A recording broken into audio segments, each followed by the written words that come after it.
जैसा कि आप इस बात से बखूबी वाकिफ़ हैं कि हैदराबाद में कई सारे ऐसे मकामात हैं जो तारीख़ी अहमियत के हामिल हैं। इनमें गोलकुंडा भी शामिल है। गोलकुंडा वसीओ अरीस तारीख अपने अंदर समोए रखा है।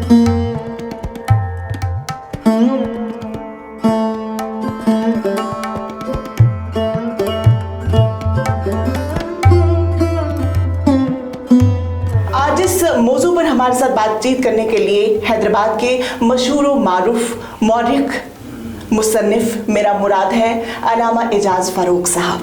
आपका बहुत ज़्यादा इस्तकबाल करती हूँ सर। आपका शुक्रिया अदा। आपसे जानना चाहूँगी कि गोलकुंडा का असल मतलब क्या है और गोलकुंडा कब और कैसे वजूद में आया?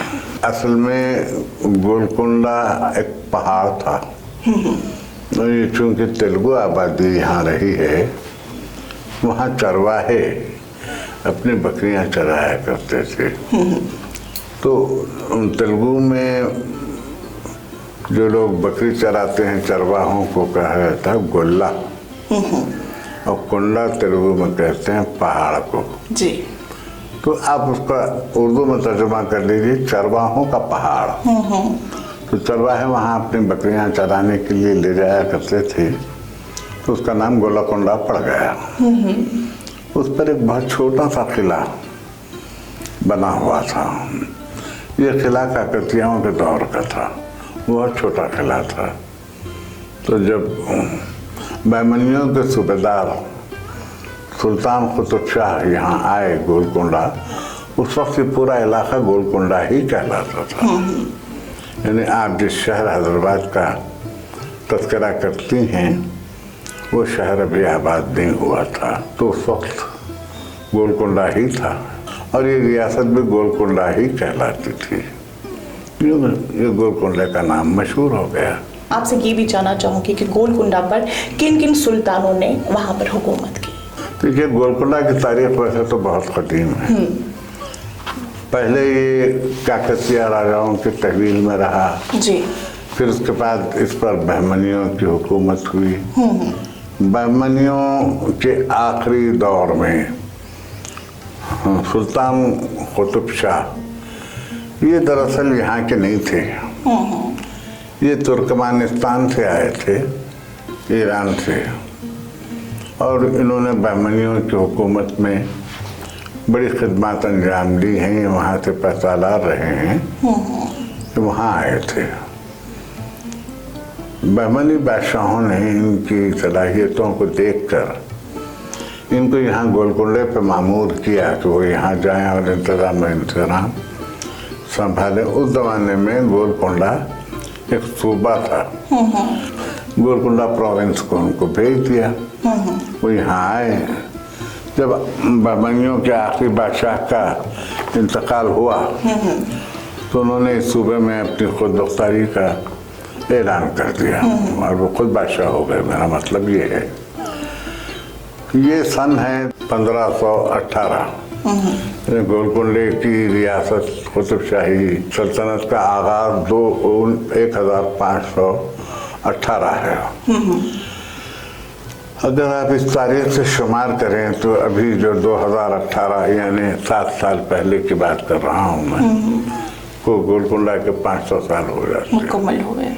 शहर हैदराबाद के तो अभी नहीं होते, लेकिन गोलकुंडे के 500 साल हो जाते हैं। हैदराबाद की असास कहिए या बुनियाद कहिए गोलकुंडे ही पर है। 500 साल इसके मुकम्मल हो जाते हैं।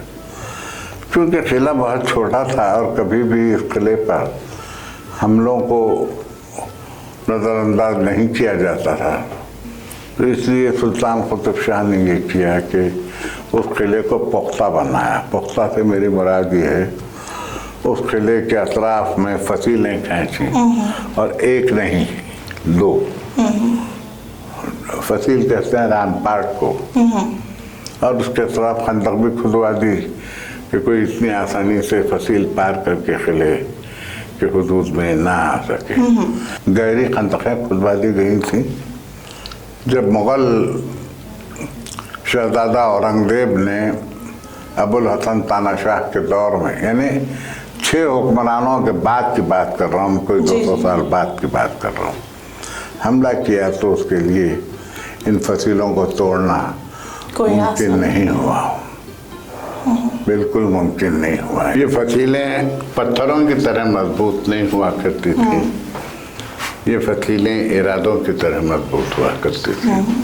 चुनांचे जब हम कभी अगले दौर में आएंगे जहाँ औरंगजेब ने इसी किले पे हमला किया था, तो ये फसीलें टूटी नहीं थी। आज तक इन फसीलों को कोई नहीं तोड़ सका जी। ये और बात है कि किसी ने दरवाजा खोल दिया हो गद्दारी करके, तो बात अलग है। आपसे जानना चाहूंगी सर कि गोलकुंडा किला किन किन हुक्मरानों के कब्जे में रहा?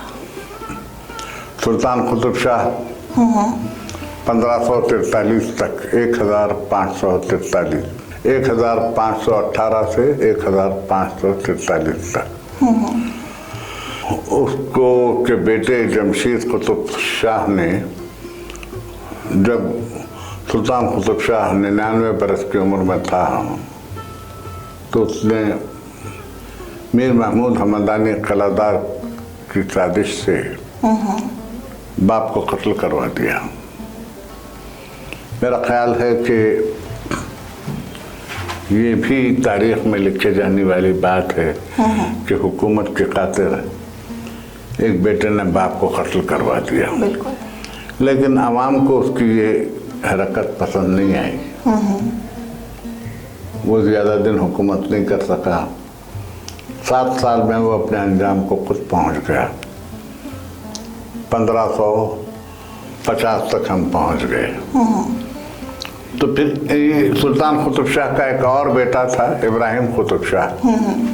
ये जमशीद कुतुब शाह की जुल्म और सितम से तंग आकर वो विजयनगरम चला गया था। विजयनगरम की शहजादी भागीरथी से उसने शादी कर ली। और यहाँ मैं एक बात आपसे अर्ज करना चाहूँ कि पहले तो हिंदुस्तान भर में कहीं हिंदू मुसलमान का झगड़ा नहीं था, कहीं नहीं था। बिल्कुल। हाँ, बात सुनता हूँ इधर उधर से, लेकिन दक्कन में तो कभी नहीं था। लेकिन हिंदू मुसलमान इत्तेहाद की पहली बुनियाद गोलकुंडा में मुझे ये शादी लगती है, इब्राहिम कुतुब शाह की और भागीरथी की। ये शादी मुझे पहली शादी लगती है। और यहीं से तेलुगु और फारसी का एक मेलजोल भी मिलता है। कुतुब शाहों की ज़बान फारसी थी और विजयनगरम की ज़बान तेलुगु थी। तो अब ये मैं कह सकता हूँ कि ज़बानें यारे मन तुर्की नमी दानम वाली बात थी। लेकिन इश्क और मोहब्बत की कोई ज़बान कहाँ होती है, उसकी तो अपनी एक ज़बान होती है। जी जी। हाँ, गोलकुंडा में उस वक्त दक्कनी का रिवाज था, तो दक्कनी अवाम की ज़बान रही। दरबारी ज़बान खाल फारसी भी रही, लेकिन फरियादियों की ज़बान दक्कनी रही। 1580 तसनशीनी उसकी होने के बाद 1550 से 1580 तक इब्राहिम कुतुब शाह का दौरे हुकूमत रहा। 1580 में वो जब इस दारे पानी से रुखसत हुआ, तो उसका बेटा कुली कुतुब शाह, मोहम्मद कुली कुतुब शाह तसनशीन हुआ और उस वक्त उसकी उम्र 15 बरस थी। जी। ये मैं आपको उस नुक्ते तक ले आया हूँ। गोलकुंडे की तारीख का एक सफ़र मैं तेज़ी से करवाते हुए नाज़रीन को यहाँ तक ले आया हूँ कि जहाँ हैदराबाद के आगाज़ के हम बहुत करीब पहुँच गए। बिल्कुल जी।